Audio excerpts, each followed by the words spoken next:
Bien, entonces ahora vamos a ver una situación que no es frecuente, pero debemos tenerla pendiente porque cuando se presenta es algo también dramático, quizás más dramático que otra cosa. Entonces, nos vamos a referir a las alergias. ¿Qué es una reacción alérgica? ¿Qué quiere decir eso?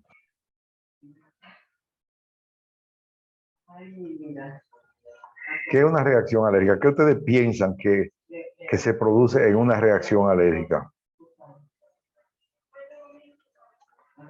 Me lo puedes decir en sus palabras sencillas, no tiene que ser nada rebuscado ni muy técnico. Vamos a ver. Yo Sí, vamos a ver. Dale. Yo entiendo como que es una reacción del sistema inmunológico Exactamente. como a la sustancia. Exactamente. Una respuesta del sistema inmunológico ante una sustancia extraña, que puede ser polen, veneno de abeja, la capa de la mascota, algún medicamento, algún alimento. Es decir, eso es una alergia. Más o menos hay alergia al polen, a los cosméticos, a alguna alimenticia, alergia al gluten, está muy de moda, alergia en Estados Unidos se presenta con mucha frecuencia, alergia al maní, alergia, la fiebre de heno, cuando en la primavera, cuando comienza a salir. Es decir, hay muchas cosas. Una respuesta cuando el sistema inmunológico reacciona frente a una sustancia extraña. Entonces, tenemos dentro de cuáles son los tipos de alergia que tenemos aquí. Vamos a ver quién me lee lo que dice ahí. ¿Qué dice ahí? ¿Puede ser alergia a qué? A los anestésicos locales, a metales, látex, resinas acrílicas y reacción anafiláctica inmediata y tardía. Exactamente. O sea, a los anestésicos locales, afortunadamente, no es frecuente que la hagan, pero de todas maneras, siempre recuerden en la historia clínica que es importante preguntarle al paciente si tiene algún tipo de reacción alérgica. Ahora está muy de moda alergia al gluten, unas enteropatías, una enfermedad de alergia al maní. También hay muchos niños que están saliendo alérgicos al maní, alérgicos a la picada de avispa, picada de abeja. Es decir, hay toda una gama que es bueno tenerla identificada y saberla que existe. Orientándonos, enfocándonos hacia... Se salió como de un... Es que no hay internet, y está cayendo el internet. Sí, pero... No es cuestión tuya. No, yo sé. Yo sé. Es el internet. Sí. Aló. Aló. ¿Me escuchan otra vez? Que fue que se salió el internet, parece que hay algún problema. ¿Me están escuchando otra vez?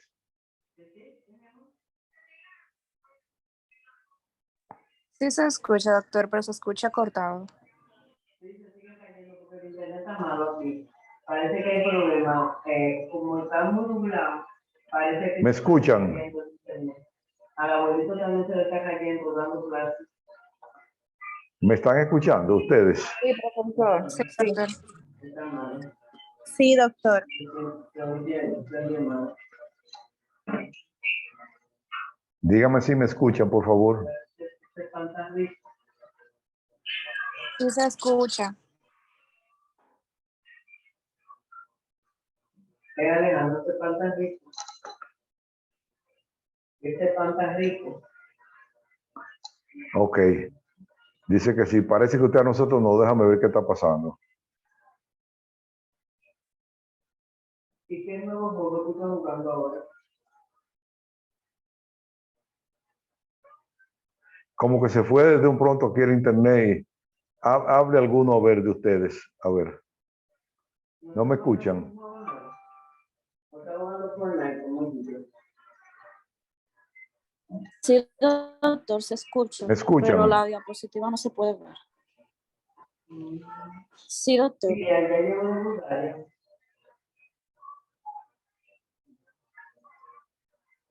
Ay, qué bueno. y como después por Bulgaria mismo. ¿Qué me dicen? ¿Me están escuchando o no? Sí, doctor, se escucha. Y Briana, Escríbame a ver si no me escuchan, para si no volver a conectar otra vez, porque se salió y volvió y entró. y tiene nuevos amiguitos en el colegio. Mira, se está cayendo otra vez. Tiene nuevos amiguitos en el colegio. Háblame alguno, Adrison, háblame a ver si me estás escuchando. Se está cayendo. El problema con el internet, mi amor. El problema con el internet. Sí, yo sé, pero tengo que ver si ellos me están oyendo, ¿no? Para saber, yo sé. Ahora mismo no hay. No, y se me cayó, déjame. Dice trayendo. Ahora parece que...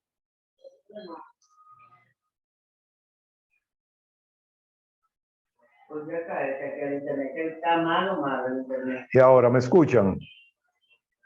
Ya lo sabes. Pero Alejandro, tú sabes. Sí, doctor. Ah, ahora volvió. Parece que hubo problema con el internet. Perfecto, está bien. Ok, ahorita yo no lo escuchaba a ustedes. Parece que aquí se me desconectó, pero bueno. Bien. Entonces, vamos a coger aquí.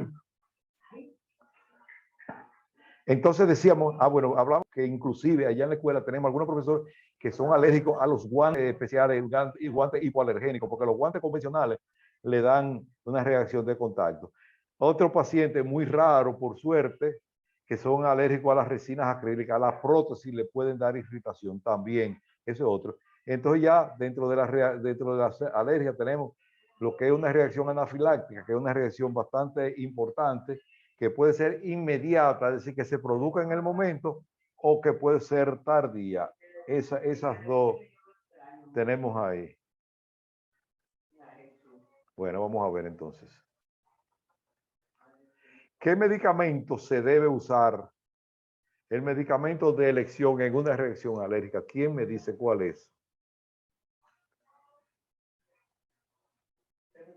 Medicamento de elección en una reacción alérgica. Adrison, Alina, ¿quién contesta? Antialérgico. ¿Cuál? Un antialérgico. ¿Y qué? ¿Cómo se llama ese antialérgico? Imagínate, imagínate tú, un paciente que tú le pones, que no sabía que era alérgico al anestésico, y tú le pones un anestésico y te hace una reacción anafiláctica, una reacción alérgica. Ah, yo le voy a poner un antialérgico. ¿Cuál? Loratadina. La loratadina. ¿Y cómo tú se la pones? Se la da a oler, se la pone, se la traga, se la inyecta, se la unta. ¿Cómo se hace eso? Vía oral en pastilla. Ajá. Y el paciente se te está ahogando y se le está poniendo los ojos chinos y no puede respirar y está haciendo un broncoespasmo. ¿Tú crees que eso vía oral le va a funcionar? Tenga en cuenta que una reacción No, alérgica... en ese caso ahí se le inyecta. ¿En ese caso qué? ¿Qué se le inyecta? Dime.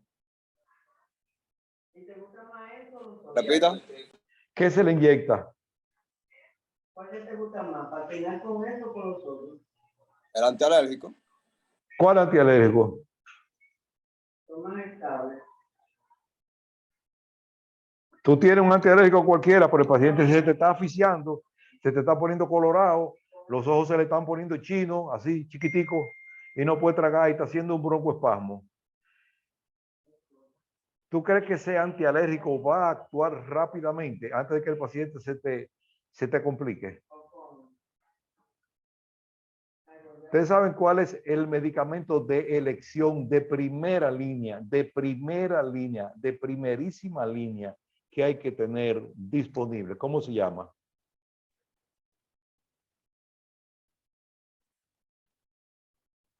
Los antialérgicos no funcionan rápidamente. ¿Cómo se llama el medicamento que debemos usar, que hay que tener?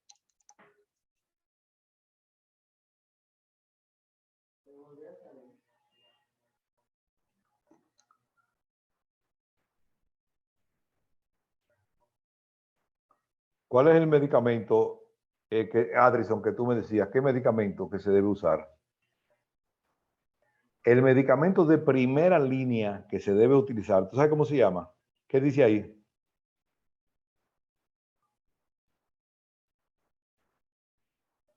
EpiPen.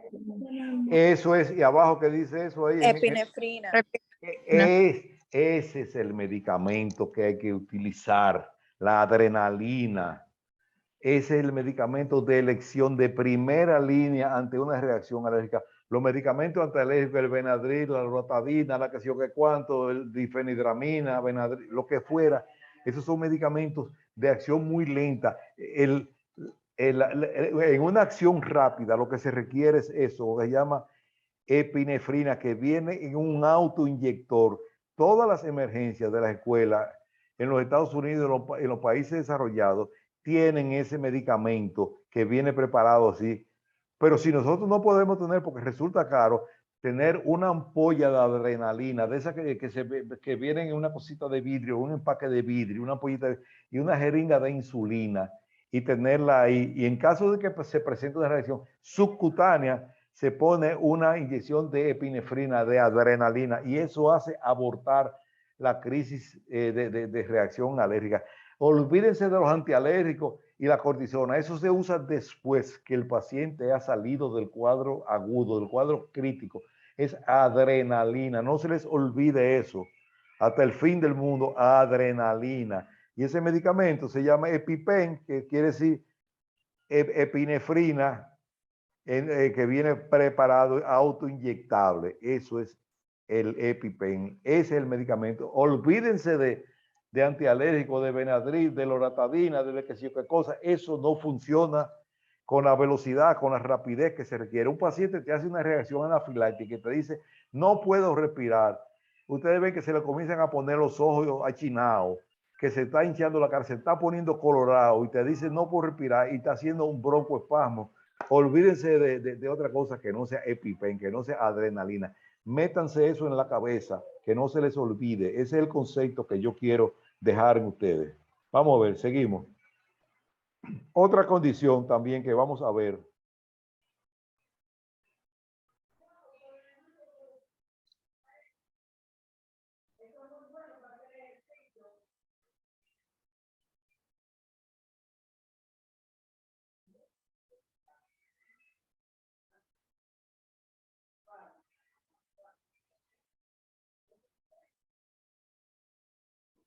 Pacientes, ¿ustedes saben lo que son pacientes? Hemodializado y trasplantado. ¿Usted sabe lo que es eso? ¿Qué quiere decir eso? ¿Cuáles son los pacientes que van a hemodiálisis? ¿Usted sabe lo que es el procedimiento que se llama hemodiálisis? ¿Qué quiere decir eso? Ustedes lo habían oído mencionar. ¿Cómo? Dime. ¿Qué es el procedimiento de hemodiálisis? ¿Qué quiere decir eso?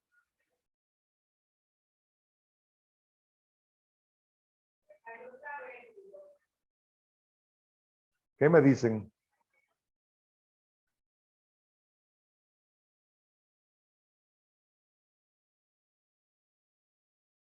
¿Me escuchan?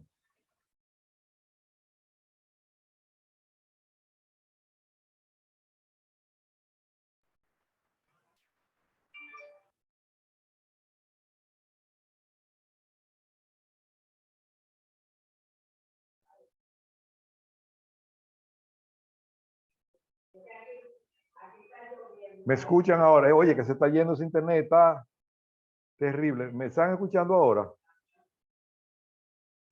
Sí, doctor. Oye, me se ha ido, parece que por aquí, no sé qué problema tiene el internet, pero se está, que se sale. Bueno, eso que hablamos de hemodiálisis, ¿qué quiere decir? ¿Qué quiere decir eso, hemodiálisis? ¿Qué es ese procedimiento? Es un proceso que se hace para eliminar o filtrar las toxinas como de la sangre. Exactamente. ¿Y en qué, básicamente, en qué tipo de paciente se hace? ¿En En qué? pacientes que tienen problemas en los riñones. Exactamente, muy bien.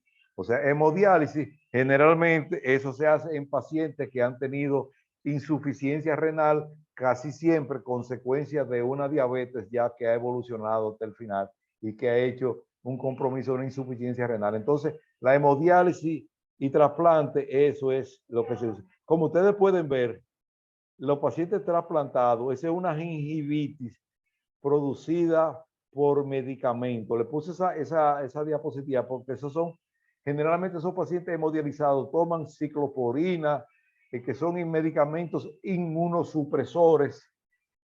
Cuando son pacientes trasplantados ya, que le han puesto, o que le han hecho hemodiálisis o que le han puesto un trasplante de riñón o cualquier otro órgano, tienden a desarrollar este tipo de procesos como una gingivitis generalmente originada por cicloporina o por otro inmunosupresor. Entonces, eso es importante también tenerlo pendiente. Miren aquí, el paciente hemodializado, esos pacientes generalmente tienen que hemodializarse 3 veces por semana. Ese es un proceso que dura hasta 3 y 4 horas. El paciente tiene que estar conectado a esa máquina para que haga la función del riñón cuando está en insuficiencia renal hasta que aparezca un donante que pueda ayudar a resolver esa situación de hacer la hemodiálisis. Bien, entonces vamos a ver también, entre otras cosas, los tipos de hepatitis, la tuberculosis, VIH, SIDA y sífilis, que son enfermedades infecciosas de mayor prevalencia y que pueden tener, que tienen relación directa con algún procedimiento odontológico. Miren aquí, ¿qué dicen los síntomas de hepatitis? ¿Quién me puede leer lo que dice ahí? Si lo entienden, me dicen, y si no lo entienden, me dicen también para yo ayudarlo. ¿Qué dice ahí? La primera manifestación. Ahí. El cambio de color de la piel y los ojos. Que se pone así como amarillo, ¿verdad? Como ustedes pueden ver. ¿Qué más aquí?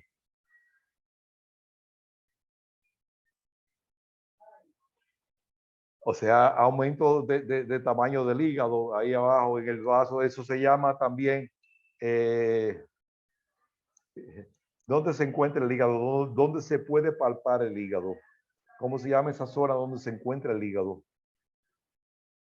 Es zona de la cavidad abdominal. ¿Cómo se llama? Tiene un nombre específico. ¿Cómo se llama eso? ¿Cómo se llama esa zona de ahí de la cavidad abdominal?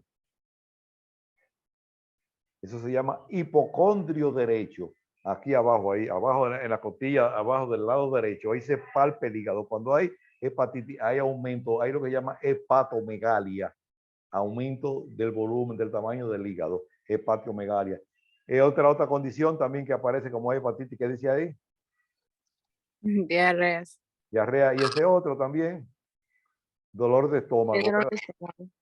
¿Qué otra cosa aparece ahí? Ay, carajo, espérate, ahí. Bien. ¿Qué otra cosa?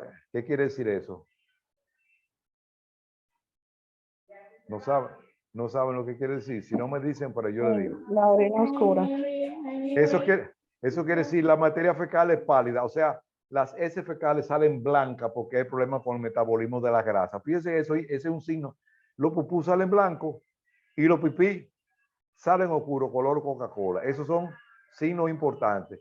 Los pupú blancos por problemas en la digestión de la grasa y los pipí oscuros también. También le salen ganglios, le puede salir alguna erupción, un rash, algo parecido como a los síntomas de la gripe y alguna pequeña fiebrecita. Esos son más o menos los síntomas de hepatitis A. La hepatitis A es la menos agresiva, o sea, una hepatitis autoinmune que como quien dice, ella cura sola con reposo y dieta. La hepatitis A. De ahí en adelante, ya cuando hablamos de las otras hepatitis, ya de la B, de estas cosas, hepatitis B, C, D y E, ya son cosas más complicadas. Entonces también hablaremos después de la tuberculosis, del VIH-Sida y de la sífilis. Bien, entonces, ustedes tomaron radiografía conmigo, algunos, ¿o no? ¿Qué me dicen? Sí, doctor. Bien, ¿qué ustedes recuerdan que yo les decía que producía a nivel celular o a nivel tisular, a nivel de los tejidos cuando se le daba radioterapia? ¿Qué producía? Cuando había exceso de radiaciones, ¿qué pasaba?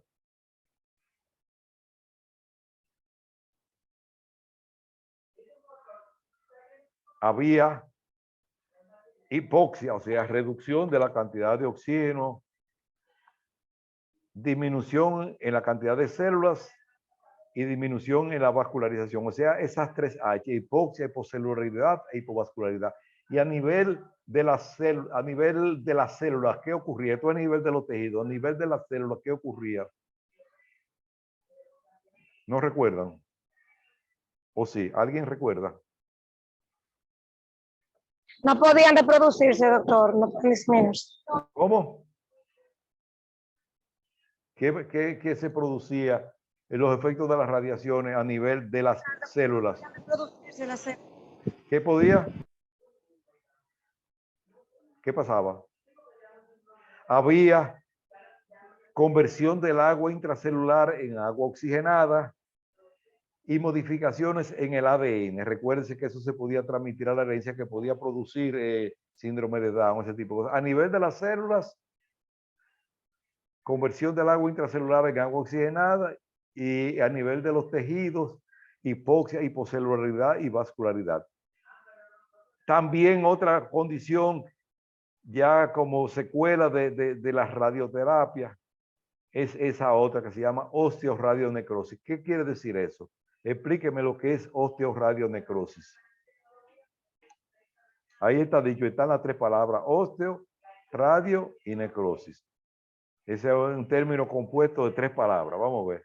¿A qué se refieren? Doctor, Dime. hueso, radio de radiación y necrosis es que es de daño, de destrucción.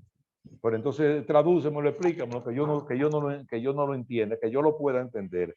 ¿Qué es osteoradionecrosis? ¿Qué va a pasar? ¿Qué quiere decir eso? Tradúcemelo. Esa es la destrucción del hueso por exceso de radiación. Exactamente, eso es muerte del hueso como una consecuencia de las radiaciones en exceso. Ese es el concepto que yo quería. Osteoradionecrosis, muy bien, perfectamente, ese es el concepto.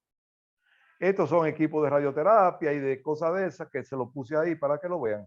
Entonces, la farmacología, ya estamos, cuando se acabe, no importa, deja ver qué tiempo queda. Ya cuando termine, ya ustedes saben que eso me pueden empezar a enviar la tarea a partir de cuando quieran, en la unidad 1. Está habilitada a partir de ahora, creo. Sí. Bueno, entonces, farmacología odontológica, aunque no quise incluirlo, veremos algunos anestésicos locales, analgésicos lo veremos, algunos antibióticos, dependiendo ya del tiempo que nos dé, antivirales.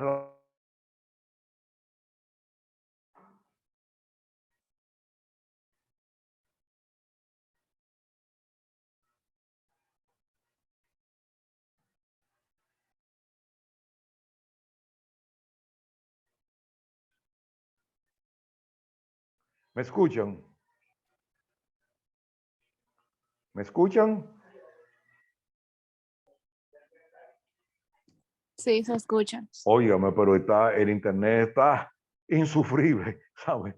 No hay quien lo aguante de cómo está de carpetoso. Bueno, entonces ya estamos casi acabando. Cuando se termine, ya ustedes saben, nos veremos. Entonces, antibióticos, a ver si nos da el tiempo, antifúngicos, antivirales, relajantes neuromusculares y anticonvulsivantes. Vamos a ver.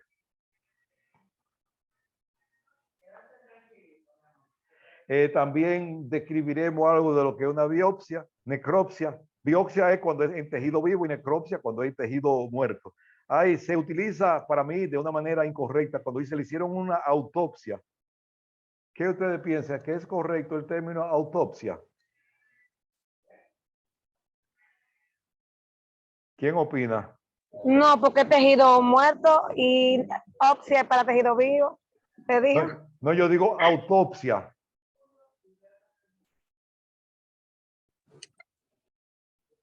O sea, como que se le va a hacer el mismo.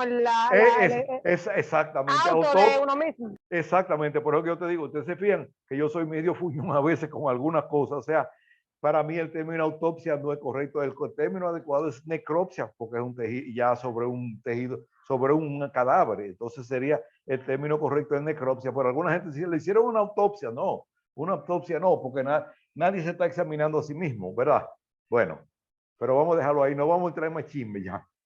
Bastante cosas hemos entrado en chismografía esta tarde. Así que técnicas complementarias que son a veces las biopsias no reportan algunos grados de diferenciación intracelular y entonces hay que recurrir. El mismo patólogo te dice, recomiendo realizar inmunohistoquímica, que son pruebas mucho más profundas que tienen que ver ya con la reacción química de las propias células y no con la apariencia microscópica. Porque la biopsia es lo que hace que ven las células si tienen cambio en esto, pero la inmunohistoquímica ya es un examen mucho más profundo, igual que esto. Eso es otra cosa. Vamos a ver entonces. Miren, esto es una biopsia de lengua, sacándole un pedacito. Y esto es un carcinoma, una biopsia para un carcinoma de mejilla. Ustedes se fijan, ¿qué le llama la atención ahí? Esto es el carcinoma y eso es el tejido circundante. ¿Qué le llama la atención de eso? De esa biopsia incisional. ¿Quién opina? ¿Quién se atreve a decirme? Audrey, Verónica, ¿quién?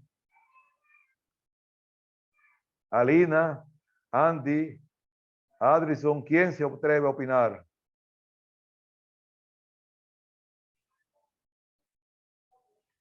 Vamos a ver. ¿Quién se atreve? Verónica, Odris.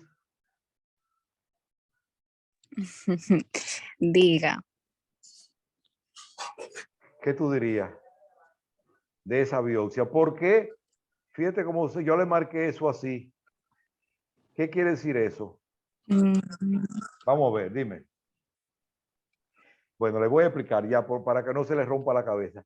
Quiere decir que nosotros debemos incluir tejido sano y tejido enfermo para que el patólogo pueda comparar, aparte de que hay que decirle eso de mejilla, tanta cosa, de si el paciente era fumador, si no era fumador, pero debemos incluir tejido sano y tejido enfermo, porque si le mandamos solamente tejido enfermo, él no tiene referencia, pero si le mandamos aquí la mitad de tejido sano y la mitad de tejido enfermo, entonces el patólogo puede decir así, pero esto que hay aquí, esto es tejido sano, esto es mucosa de Carrillo y esto es tejido ya canceroso. ¿Me entienden? O sea, es importante cuando se va a hacer una biopsia tratar de incluir tejido sano y tejido enfermo para que le sirva de referencia al patólogo. Bien.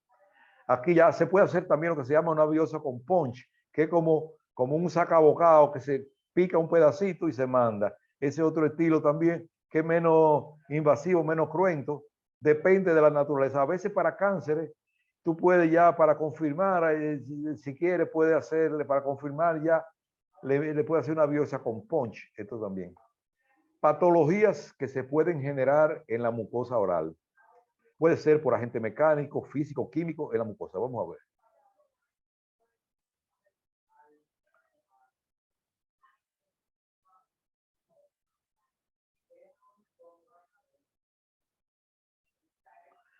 ¿Qué dice ahí? ¿Qué ustedes ven ahí?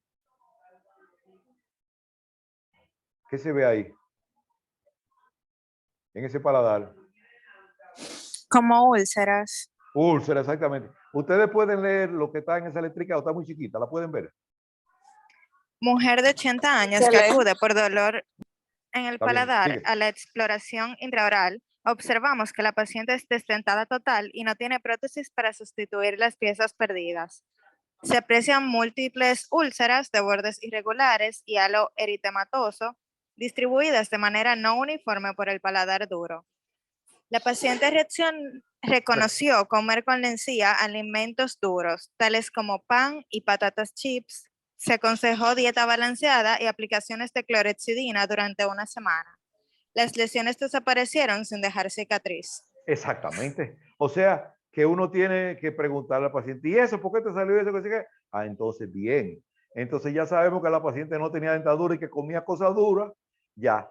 Ahora, si esa paciente vemos que pasa de 7 a 11 días y no cicatriza, espérate, ya hay otra cosa. Pero si desapareció con la dieta blanda y se le indicó aplicaciones de clorhexidina y desaparecieron, santo remedio, no hay que hacer más nada.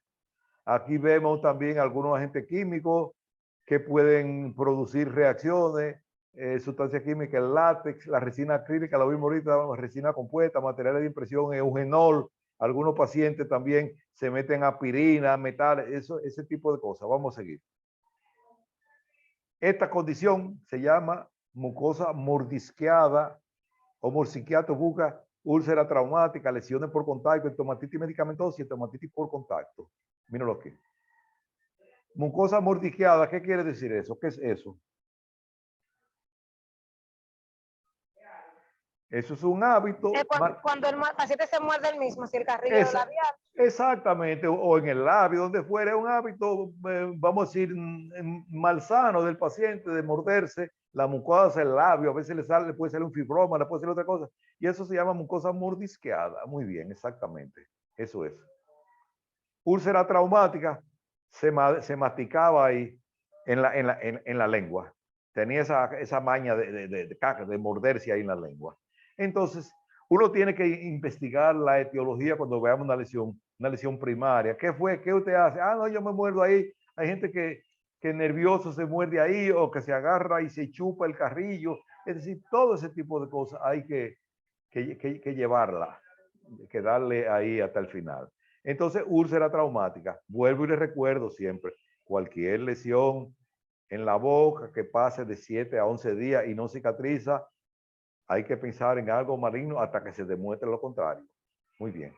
Lesiones por contacto. Eso posiblemente una reacción al acrílico. Quizá era alérgico al acrílico, lo que fuera. Entonces daba ese tipo de palatitis, de estomatitis por contacto con ese material que podía producir alguna reacción a ese paciente que no le... Eso es. ¿Qué parece? No. Y esa... necrosis por anestesia. ¿Qué quiere decir eso? ¿Y dónde se podía presentar con más frecuencia? ¿A ustedes no le ha pasado nunca eso? No. Bueno, miren, para que no se espanten, eso puede ocurrir y de hecho ocurre más frecuencia en el paladar duro. Generalmente, como ustedes saben, el anestésico que se utiliza, el anestésico infiltrativo por el paladar, muchas veces produce vasoconstricción, puede producir ese tipo de necrosis. El mismo vasoconstrictor y la misma presión puede ser que se presente esa lesión necrótica en el paladar. Eso, si uno sabe la etiología y recuerda y al paciente, ¿qué? Usted le dice, sí, eso es por la anestesia. Si fue realmente motivada por la anestesia, eso con clorexidina y y un tiempito, en una semana debe desaparecer. Eso ocurre, vuelvo y reitero, en el paladar duro, en el área de cuando se pone una anestesia local, por la acción del vasoconstrictor. No es frecuente, pero a veces si uno la mete a mucha presión y se pone muy blanco y se pone mucha vasoconstricción, puede ocurrir una necrosis mucosa, una necrosis por anestésico. Eso puede pasar. Estomatitis medicamentosa. ¿Qué es eso? ¿Por qué puede pasar? Eso puede pasar. Por el abuso de fármacos, doctor. Puede pasar. Puede pasar. A veces hay pacientes que un dolor de muela hacen gárgara de gas, de gasolina, de lo que sea, de creolina, se meten una aspirina. Es decir, eso ya originado por algún medicamento. Puede ser que se pongan una aspirina o algún medicamento, que te digo yo, que se bebieron en exceso y lo irritó. Entonces, investigar con el propio paciente. Usted hizo gárgara de algo, generalmente se va a ver una carie, el paciente se desesperó e hizo buche de cualquier medicamento, de alcohol puro a veces, vamos a decir, que estaba desesperado y lo que tenía era un fraco de berrón, hizo gárgara con eso, ya usted sabe. Entonces, importante eso. Estomatitis por aspirina, no hay que hablar más. Ustedes saben que la aspirina es un irritante de la mucosa, es ácido acetilsalicílico, ustedes saben que eso. Entonces ese paciente posiblemente se puso una aspirina ahí y cuando esa cosa se regó, le quemó toda la mucosa. Quedan casi un minuto. Cuando se acabe, ya ustedes saben. Recuérdense de hacer la tarea. Espero que no se hayan aburrido mucho en esta sesión un poquito larga, pero es así. Así que vamos a tratar de sacarle el jugo lo más que se pueda a este horario. Entonces ya ustedes, estomatitis por aspirina, queda un minuto. Cuando se vaya, yo en la próxima lección comienzo donde quedamos. ¿Estamos bien? Dígame.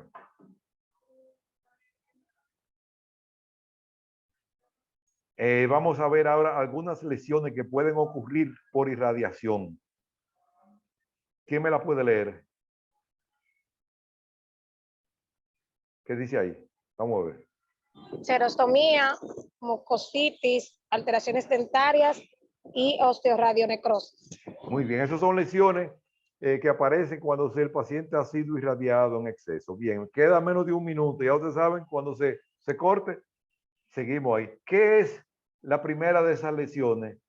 ¿Cómo se llama? La que está arriba esa. Cuando hay escasez de saliva. Exacto, La xerostomía. disminución en la producción de La saliva. saliva. Exactamente, esa. Mucositis son úlceras, mírenla aquí, vamos a verla. Serotomía, miren cómo te esa lengua reseca.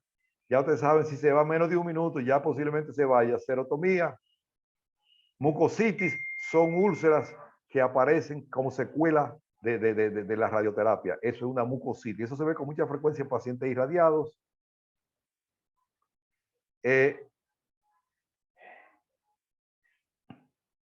Miren aquí esas lesiones, ya que se ven ahí, consecuencias, caries originadas, abrasiones, cosas por efecto